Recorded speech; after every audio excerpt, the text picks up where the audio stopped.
Welcome to Diet Rebellion, the podcast that's here to help you break free from the chains of dieting and finally take control of your health, strength, and confidence. I'm Joe Hoye, your host and the founder of Diet Detox. After transforming the lives of thousands of women over 40 who have been trapped in the endless diet cycle, I'm here to show you a new way. One that focuses on eating for your body's needs, restoring your metabolism, and rebuilding your strength for life. Get ready for real, no bullshit conversations, expert insights, and actionable strategies that empower you to live diet-free and thrive. It's time to stop restricting and start rebuilding. Join the rebellion. Your journey starts now.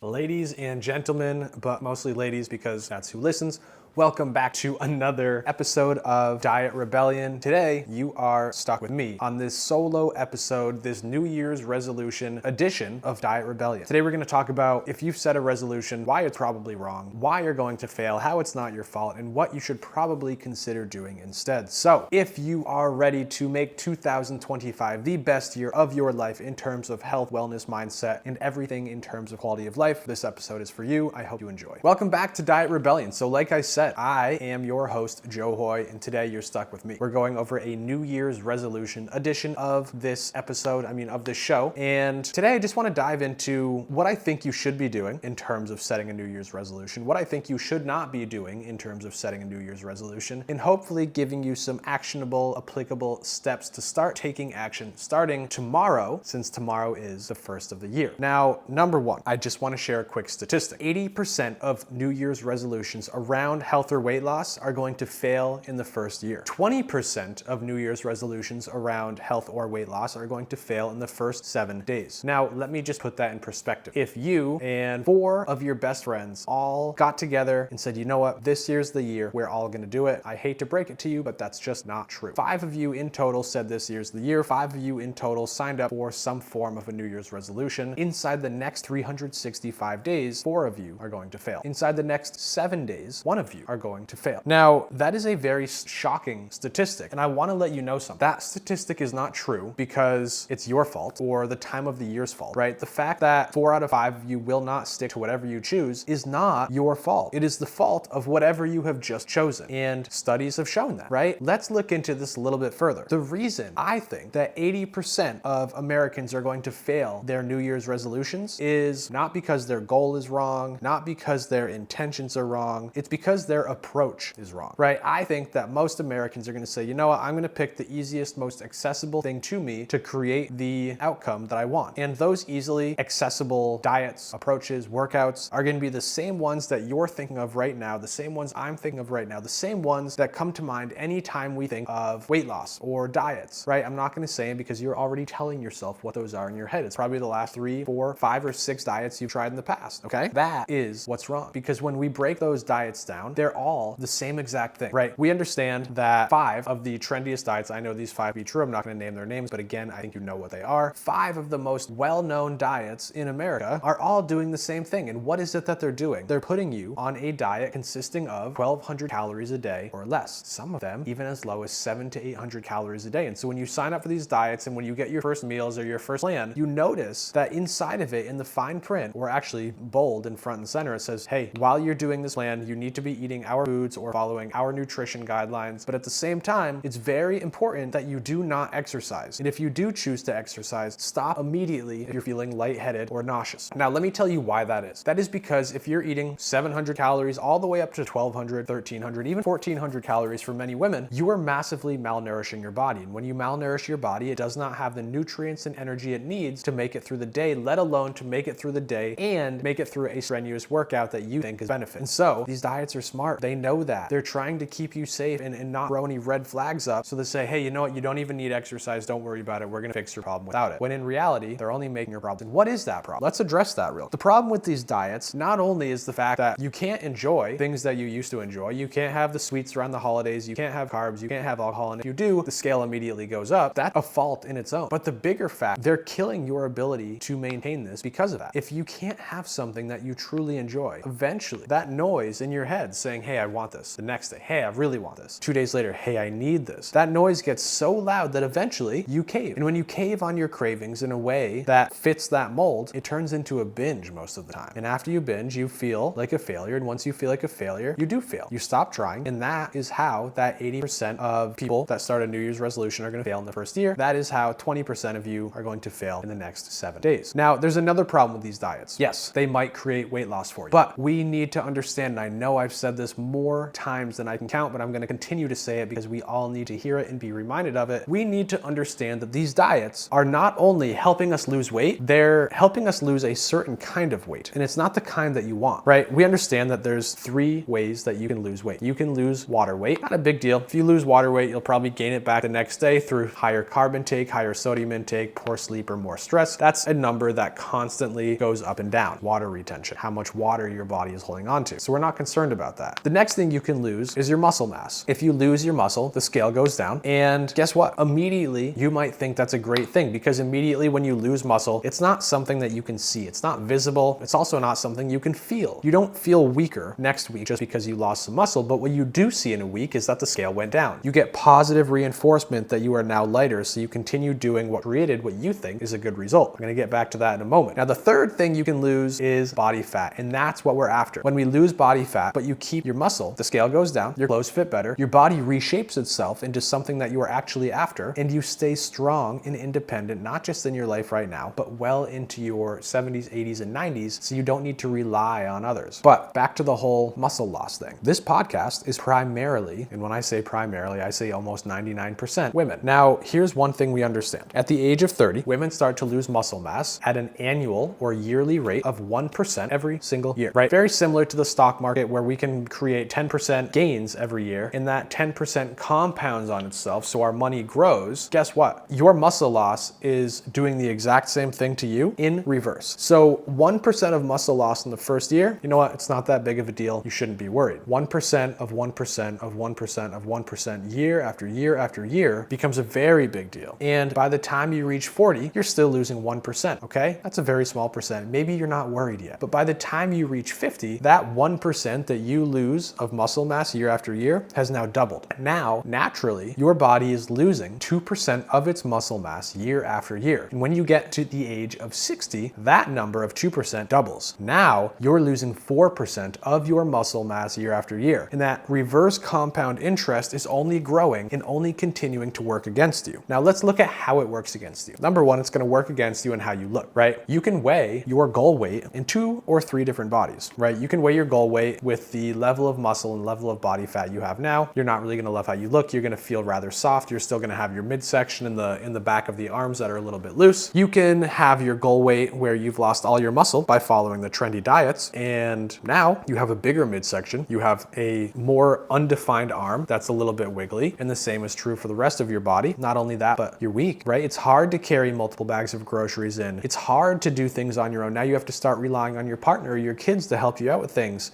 And that's right now. That's not when you reach 70, 80, 90 years old, right? Or we can have the best option possible. We can follow another approach that I'm going to get to here in a moment that allows you to lose your body fat, but keep your muscle. And when you do that and you get down to your body weight, well, guess what? The only way you've lost weight is through lessening the amount of body fat that is hanging out on your body. And so now you have less body fat, which means a thinner layer between your skin and your muscles. And so guess what that creates? That creates that tone and that definition that you were after. So that when you pull on the clothes that used to fit from 30 years ago, 20 years ago, 10 years ago, guess what? They fit, but they might even fit better than they used to. And because you've lost your body fat and you've kept your muscle, guess what? You're also still strong, if not stronger than you were before. So now you can carry the same amount of groceries in, if not more. Now you don't need to rely on anybody to open up the jars in the kitchen or whatever it may be. And not only that, but you're confident because now you have the ability and the tools to continue this lifestyle well into your 70s, your 80s, and your 90s, so you can continue doing the things you're doing now. So if that sounds like a better approach, we should probably find something other than the household names, okay? But I also want to touch on a few other things. I know here at Diet Rebellion, and as Joe Hoye, the owner rather, of Diet Detox, I'm going to talk to you about a diet detox. Guess what? It's not just me that has the solution. There are hundreds,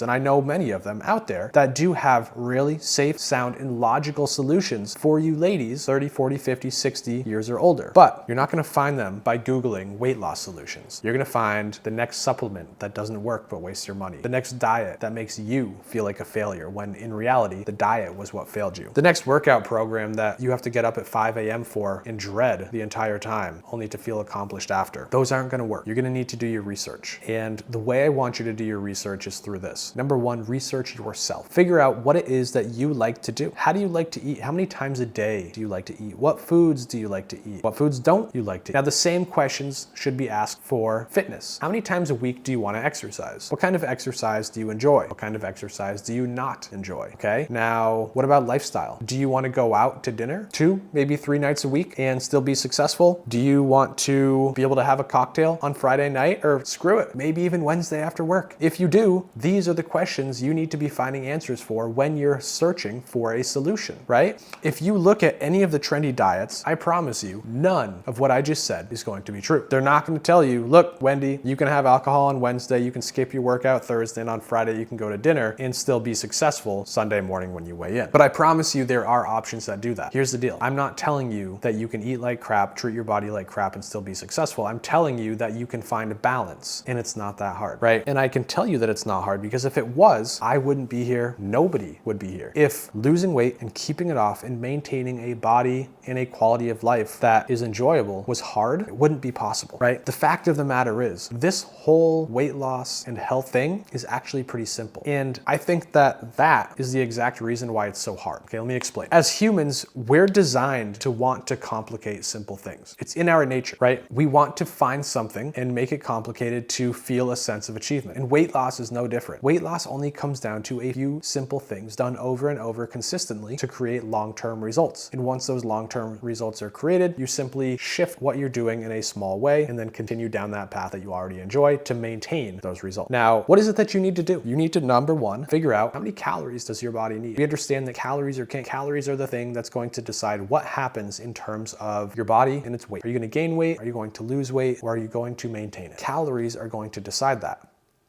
Number two, we need to look at your protein. Now, protein is almost equally as important, if not more, because we understand that while calories are controlling what your weight does it go up, does it go down, or does it stay the same? We understand that protein is the thing that decides and determines what kind of weight are you gaining or losing, right? If you eat a low protein diet, guess what? You're still gonna lose weight just as easily, but the weight you lose is gonna be muscle, and the outcome you get is going to be exactly what I explained before. Whereas if you eat a high protein diet, guess what? The weight you lose is going to be fat, and the outcome you get is going to be the dream outcome I described before, where now you're at your goal weight, you have a thinner layer between your skin and your muscle, you have high definition, high energy, high self-worth and confidence, and the ability to stay independent well into your 70s, 80s, and 90s. But that's just the nutrition side, okay? Guess what? For nutrition, to succeed, I named 2 things. I said you need to look at calories and protein. That's really not that hard, okay? And if I remember later on in this podcast, I'm gonna give you some tough love. Number 2, we need to start looking at your exercise. Here's the deal. People are either massively underdoing it or overdoing it when it comes to exercise. Very rarely do I find somebody that comes to me and says, Joe, I'm working out 2, 3, 4 days a week. Oftentimes I'll find somebody on either end of the spectrum. They're working out 0 days a week. Maybe they walk once or twice, but they only get 1,000 to 2,000 steps. It's not enough. You're sedentary. The body's not meant to be sedentary. And when it is, it declines mentally and physically. You start to feel achy, you start to feel low energy, and you also start to feel negative effects in your brain in terms of anxiety, depression, and other not fun mental states to live in, okay? But number 2, I also see people constantly overdoing exercise, right? It doesn't matter the type of exercise, yeah, I'll get there, but oftentimes I see people running or jogging or doing interval training classes 6 or 7 days a week. The same thing is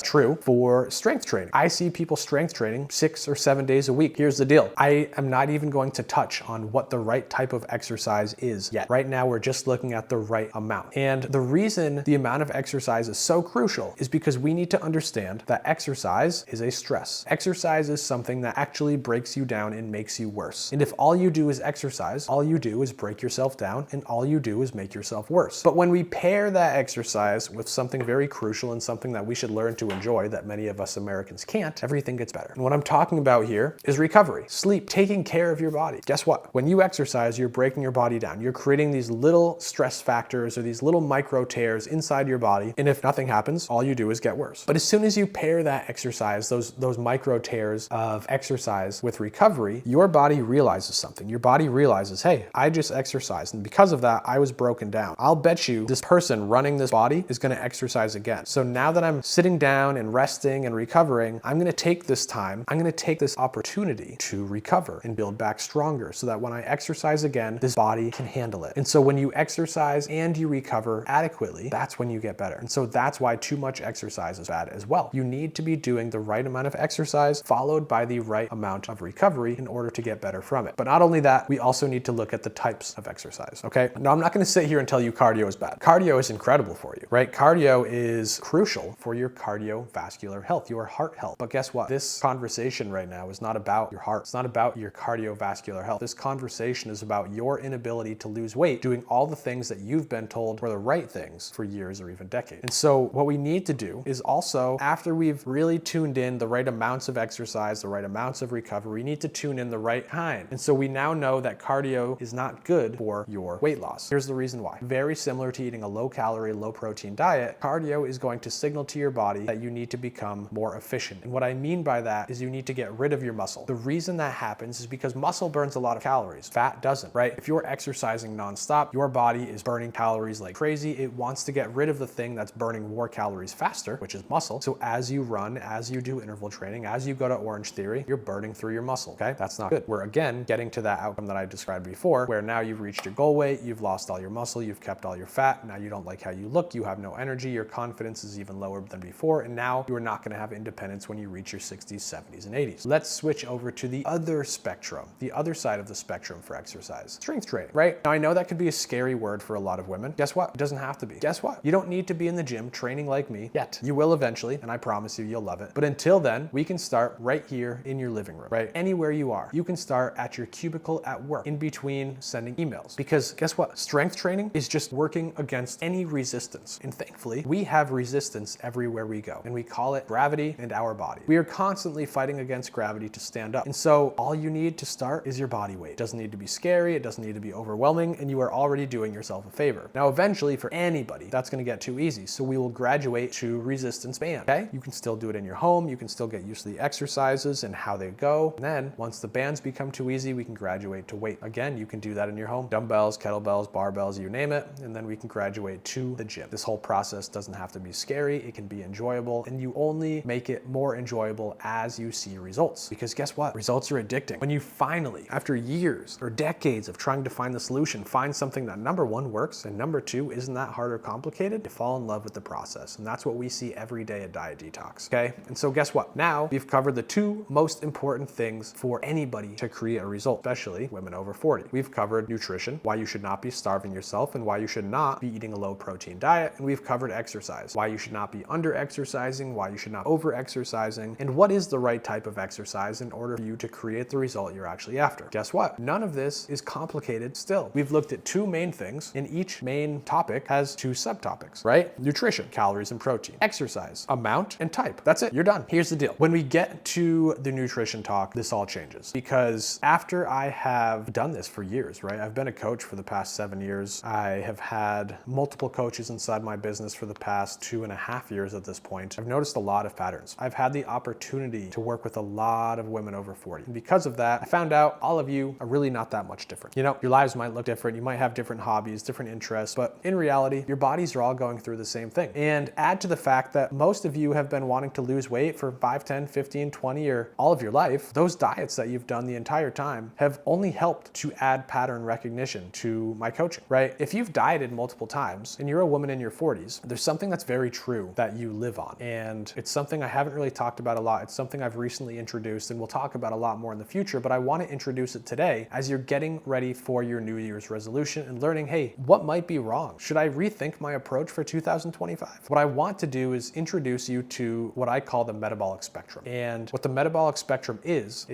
just that. It's a spectrum that your metabolism can live on, okay? And there's 3 stages on this spectrum. There's the far left, there's the middle, and there's the far right. The far left being the depletion state. Your metabolism is absolutely burnt out. It's depleted. It is running on empty. Your gas tank has nothing left in it, and it is running on fumes every single day to simply help you survive and get through the day. That's where most of you are. I think with that explanation, many of you will feel like that's already you. We then have the harmony. You're giving your body exactly what it needs right now. And in order to create results, only small, simple changes are needed. Not many of you are right, trust me. And then we have the overflow state. You're currently giving your body too much rest, too much calories. And because of that, only simple changes are needed. We need to adjust down your rest and your nutrition and add a slight positive stress to your life. And by doing that, positive results will follow. Now, for my ladies in the harmony state, my ladies in the overflow state, you're lucky. We don't need to do much to change, but we're unlucky because most of you are not there. Most of you are living inside the depletion state. And because of that, we first need to change where your metabolism lives on the metabolic spectrum before addressing any weight loss or body reshaping goals you may have. And so what I can't do today is tell you where you live, right? I can't tell you where your body is on the metabolic spectrum, but what I can do is tell you that I've created a quiz for this. And because of that, I want you to be the first ones to have access to the metabolic spectrum quiz.